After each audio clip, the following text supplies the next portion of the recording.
নমস্কার প্রিয় বন্ধুরা, আজকে আমি আপনাদেরকে যে কবিতাটি শোনাবো তার নাম হলো আমার ছবির দৃশ্য।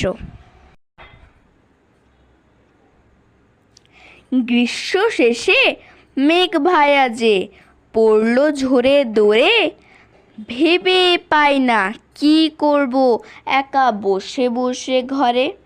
খাবো নাকি খিচুড়ি মিন, নাকি নাচবো তা দিন ধিন, বাইরের ওই বৃষ্টিপাতে বেরোচ্ছে না যে কেউ বাজার হাটে।